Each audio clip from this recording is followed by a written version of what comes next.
अस्सलाम वालेकुम, मैं हूँ फ़ाइज़ा और आप देख रहे हो फ़ाइज़ा किचन। और आज जो रेसिपी आपके साथ मैं शेयर करने लगी हूँ ये है बहुत ही टेस्टी और मज़ेदार से फजीता राइस की रेसिपी, जो कि हम बिल्कुल रेस्टोरेंट स्टाइल में घर में बनाएंगे। तो अगर आज की रेसिपी आपको अच्छी लगे तो मेरे चैनल को सब्सक्राइब कीजिएगा, और जब आप सब्सक्राइब करेंगे ना तो उसके साथ बेल का बटन होगा, उसे प्रेस कर दीजिएगा। उससे ये होगा कि कोई भी मेरी न्यू रेसिपी आएगी तो उसकी नोटिफिकेशन आपको चली जाएगी और फ्री में आप ये रेसिपी देख सकते हैं।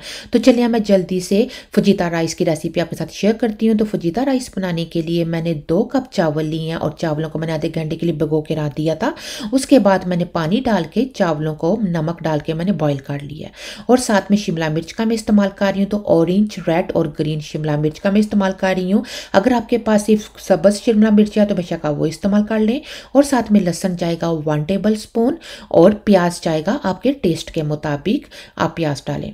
और साथ में बोनलेस चिकन मैं इस्तेमाल कर रही हूँ, सिर्फ 250 ग्राम बोनलेस चिकन है। और साथ में सोया सॉस जाएगी 1/2 टेबल स्पून, लेमन जूस जाएगा 4 टेबल स्पून, सिरका जाएगा 1 टेबल स्पून। और फजीता मसाला बनाने के लिए 1/2 टी स्पून कुटी लाल मिर्च है, और 1/2 टी स्पून ही लाल मिर्च का पाउडर है, 1 टेबल स्पून मिक्स हर्ब है, और 1/2 टेबल स्पून ज़ीरा पाउडर, 1 टी स्पून काली मिर्च का पाउडर, और 1/2 टेबल स्पून मैं नमक का इस्तेमाल कर रही हूँ। तो सबसे पहले ये जितने भी मसाले हैं ना, इन सब को आपने मिक्स करके तो फजीता मसाला हमने रेडी करना है। तो ये तीनों मिर्चें मैंने डाल दी हैं, उसके बाद मैंने मिक्स हर्ब डाल दिए हैं।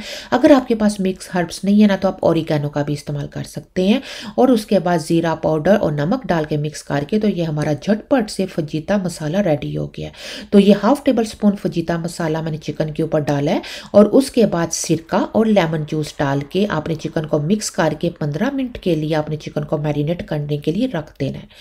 और इसके बाद अब मैंने 3 टेबल स्पून ऑयल लिया है, और उसके अंदर लहसुन डाल के आपने जस्ट लहसुन को थोड़ा सा सोते करना है, और उसके बाद चिकन अंदर डाल देना है। और चिकन को आपने 20 मिनट के लिए पकाना है। तो 20 मिनट के बाद हमारा बहुत ही मज़ेदार सा ये चिकन रेडी हो गया है।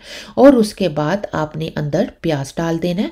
तो जब प्याज थोड़ा सा नरम हो जाएगा ना तो उसके बाद हम इसमें शिमला मिर्च डालेंगे। तो अब मैं ये बहुत ही प्यारे से कलर्स वाली शिमला मिर्च ये मैं अंदर डाल रही हूँ। तो शिमला मिर्च अंदर डाल के हम तकरीबन 5 मिनट के लिए पकाएंगे शिमला मिर्च को।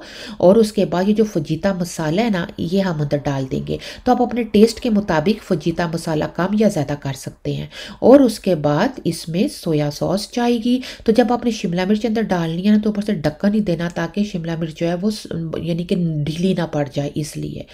और बस अब ये हमारा फजीता चावलों के लिए शिमला मिर्च और चिकन रेडी हो गया है। तो अब उसके बाद बॉयल चावल अंदर डाल देने हैं आपने। तो बॉयल चावल अंदर डाल देंगे। और अगर आपके पास फॉर एग्जांपल आपने कल बॉयल चावल बनाए ना तो आपके पड़े हुए हैं ना, तो उसमें भी आप इसी तरह से ये शिमला मिर्च और चिकन डाल के आप ये फजीता राइस बना सकते हैं। तो आपने देखा कि कितने कम पैसों के अंदर इतने मज़ेदार से फजीता चावल हम झटपट से घर में रेडी कर सकते हैं। तो फिर हमें रेस्टोरेंट में जाके इतने एक्सपेंसिव लेकर खाने की क्या ज़रूरत है। तो बस ये मज़ेदार से फजीता चावल ये हमारे रेडी हो गए हैं। तो अब मैं आपको इसे सर्व करके दिखाती हूँ। तो देखा कितनी सिंपल और इजी ये रेसिपी है फजीता चावलों की।